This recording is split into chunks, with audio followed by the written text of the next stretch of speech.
Hola, soy Felicidad Abeleira y estas son las noticias de mediodía en digital. Noticias Telemundo Digital. Empieza en el Senado el segundo juicio político al expresidente Donald Trump, acusado de incitar a la insurrección por alentar a sus seguidores a que asaltaran el Capitolio, lo cual dejó 5 muertos. En Noticias Telemundo se lo estaremos contando minuto a minuto. California y Florida registran las cifras más altas de contagios de la variante británica del coronavirus, que se extiende por 33 estados del país con cerca de 700 casos confirmados.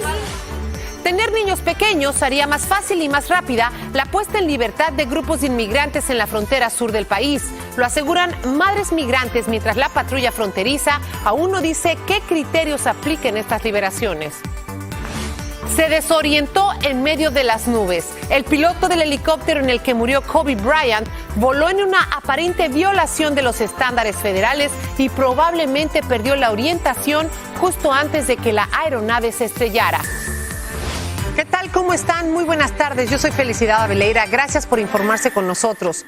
Hoy es el día en el que comienza el segundo juicio político contra el expresidente Donald Trump, acusado de incitar a la insurrección el pasado 6 de enero, alentando a cientos de seguidores suyos a que tomaran el Capitolio. Cristina Londoño, ¿cómo será este proceso? Buenas tardes.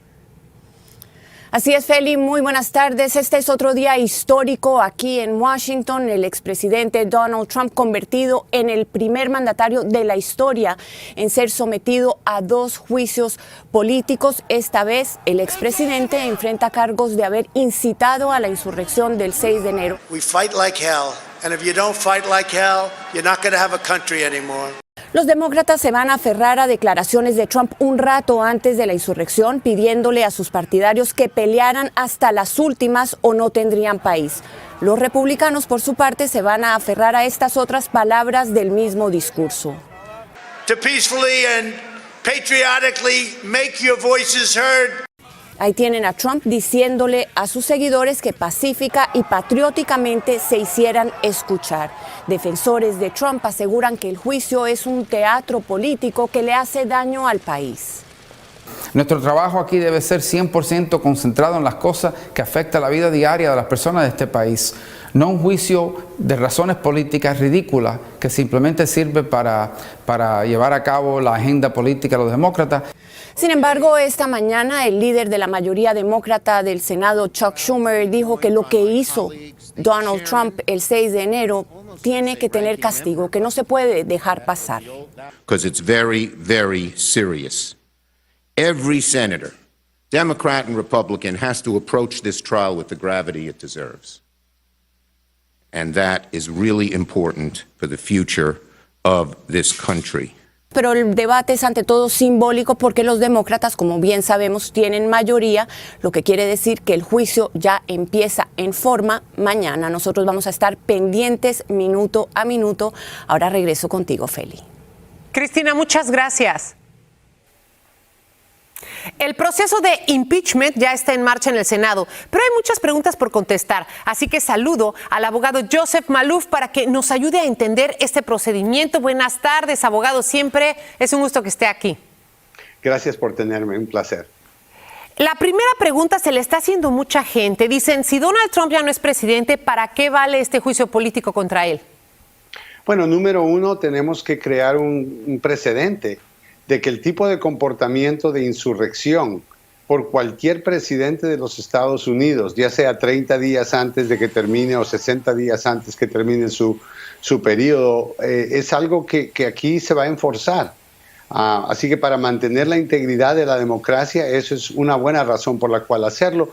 También yo creo que la historia tiene que ser correcta. El juicio político va a poder crear una historia de lo que ocurrió el 6 de enero, más clara y contundente que la historia que otros están tratando de crear, envolviendo otras organizaciones como Antifa para crear confusión. Creo que es mejor que se haga un juicio y que se vea claramente. Y finalmente, la opinión del país es importante. Yo creo que cuando veamos estos videos de lo que ocurrió el 6 de enero, lo que el presidente Donald Trump en esa época dijo, muchas personas pueden cambiar su opinión sobre lo que pasó. Así que es otra razón adicional por la cual deberían de hacer el juicio político. Y finalmente, si lo condenan, Felicidad, entonces ahora lo pueden descalificar para que en un futuro él no pueda mantener ninguna posición en el gobierno estadounidense. Ese es uno de los puntos clave, me imagino, para muchos, pero quisiera saber de qué privilegios normalmente goza un expresidente después de dejar la Casa Blanca y si esos privilegios se terminarían si es exitoso el impeachment. Bueno, el privilegio ejecutivo que él tenía no lo va a tener ya.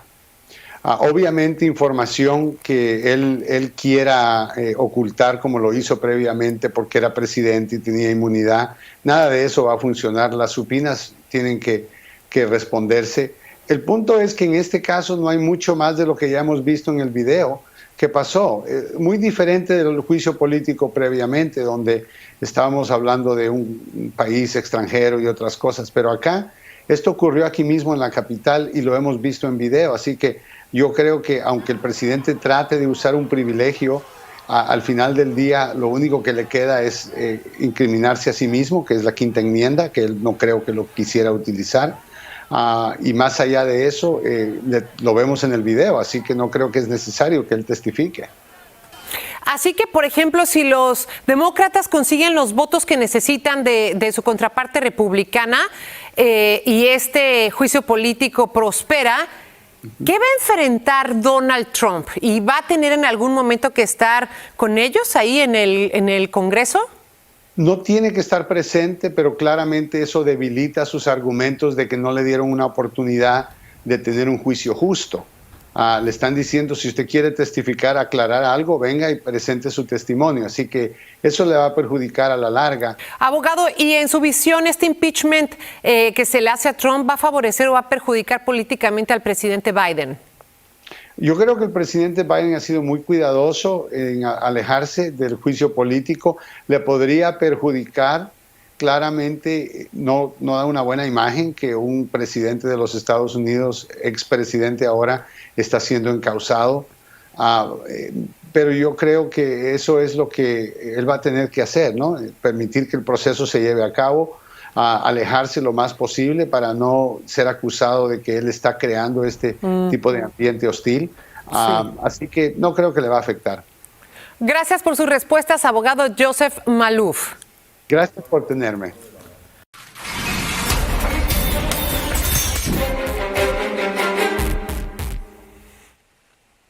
La Organización Mundial de la Salud refuerza la hipótesis del origen animal del COVID-19 con gran capacidad de transmitirse en humanos, aunque no descarta otras teorías. Expertos de la OMS que investigan en China cómo pudo empezar la pandemia no tienen pruebas de la presencia del COVID-19 en la ciudad de Wuhan antes de diciembre de 2019, ni hallaron aún la especie animal que pudo transmitir el virus a las personas. Sea cual sea el origen, lo cierto es que algunas nuevas variantes se extienden rápidamente, como la del Reino Unido con 693 casos en 33 estados del país, con las cifras más altas en California y en Florida. Según las investigaciones que se hacen al ir apareciendo nuevas variantes del COVID, parece que haber tenido la enfermedad puede no proteger contra la infección cuando se trata de esas nuevas cepas. La duración de la inmunidad frente a una infección natural es una de las grandes preguntas de la pandemia. Los científicos todavía piensan que las reinfecciones son bastante raras y generalmente menos graves que las iniciales, pero no dejan de generar preocupación. Estas mutaciones llevan a los científicos a seguir recomendando que no se baje la guardia. Vamos a hablar de este asunto con un experto, el doctor Felipe Lovelo, epidemiólogo y especialista en salud pública. Gracias por acompañarnos, doctor. Un gusto, felicidad. Doctor, ¿qué es lo último que se sabe de las nuevas cepas? Bueno, sabemos que la variante de Inglaterra ya está aquí en la comunidad, en Estados Unidos. Miles de casos se estima que ya existen y el CDC estima que en unas 6 semanas se va a convertir en la predominante, lo cual nos pone en riesgo de tener un nuevo resurgimiento del virus como acabamos de tener durante las fiestas y que nos pase algo similar a lo que ha pasado en Inglaterra, que tengamos que volver a hacer confinamientos o tomar medidas de salud pública porque el incremento de casos puede ser explosivo. Ese es el problema. Si ya me dio coronavirus, pero sabemos que llegaron estas nuevas cepas, ¿me debo de vacunar?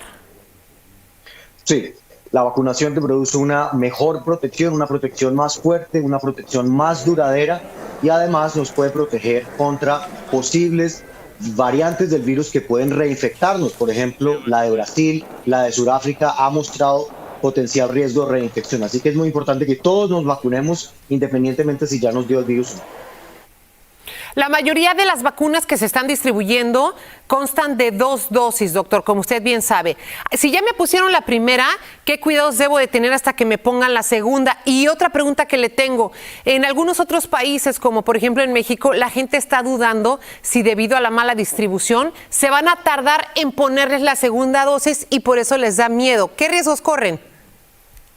Bueno, no hay riesgos de que la segunda dosis se demore más. Idealmente no queremos que se demore más de 6 semanas comparado con la primera dosis. Eso es lo que el CDC ha sugerido, porque se puede disminuir la inmunidad o la protección a largo plazo. Así que ojalá en México se logre hacer rápidamente.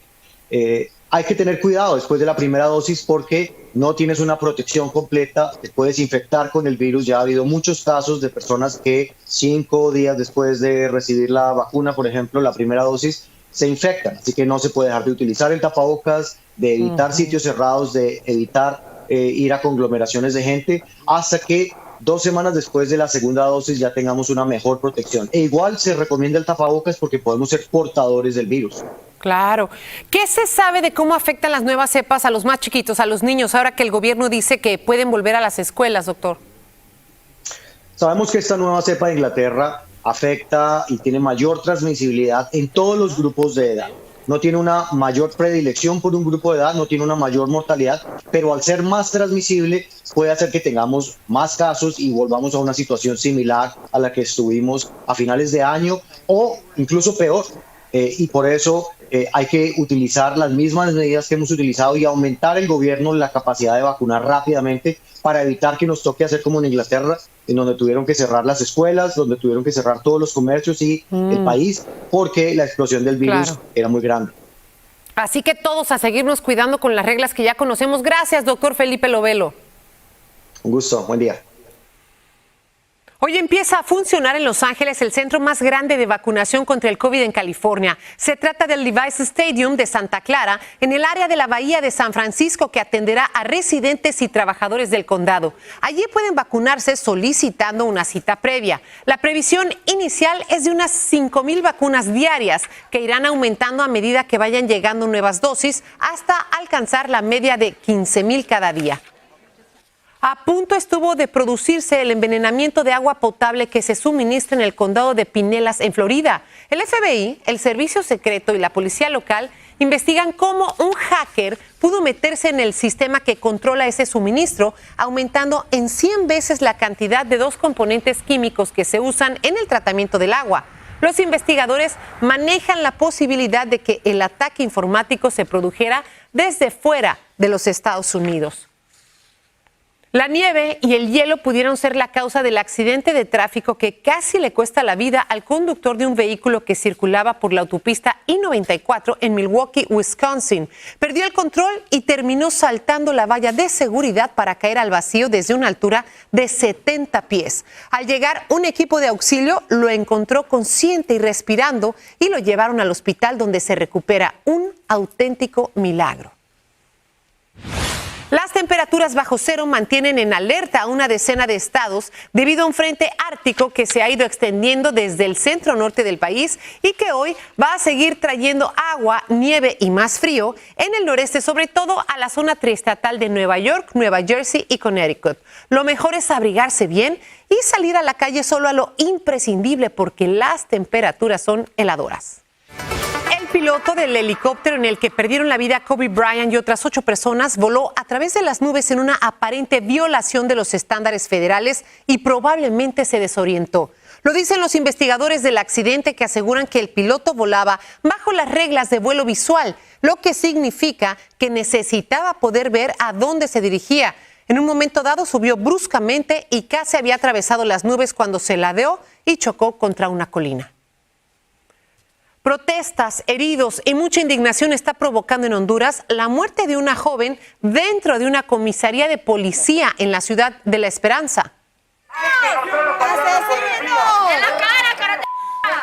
Se llamaba Keila Patricia Martínez y era estudiante de enfermería en Tegucigalpa. Pasaba el fin de semana en su ciudad natal y fue detenida junto a un amigo por no respetar el toque de queda impuesto por la pandemia. Cada uno fue llevado a una celda y al poco tiempo Keila Patricia apareció muerta. ¿Pudo haberse quitado la vida? La familia tiene otra versión. Totalmente fue la autoridad. Mi hermana le quitaron la vida. Ella tenía mucho por vivir y se la arrebataron por cerdos, por asquerosos. A mi hermana la violaron y seguramente para callarla la tuvieron que matar.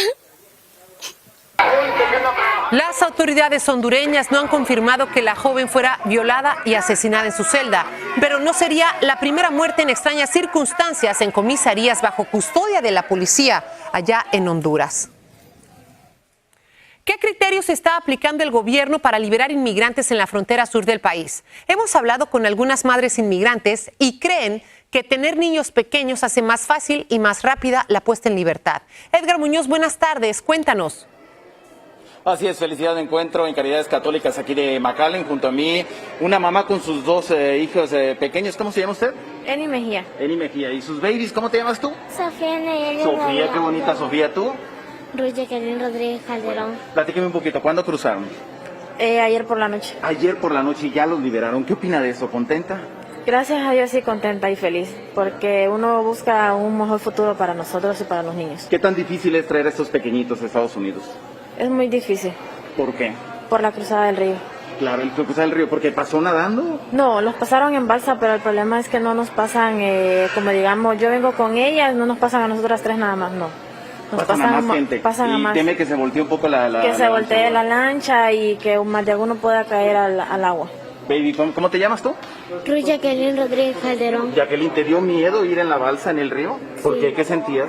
Porque se iba doblando. Se iba doblando. ¿Y qué tú le dijiste a mami? Que tenía mucho miedo. Pues claro, imagínate que te pase algo. Algo importante, felicidad, muchos niños solos. Me comentabas que viste muchos niños solos en la estación de la patrulla fronteriza. ¿Cómo es eso? ¿Te da tristeza ver eso? Da tristeza porque la verdad son niños que vienen solos, buscando que su mamá los reencuentren otra vez con ellos y pues gracias a Dios a ellos también les dieron la oportunidad.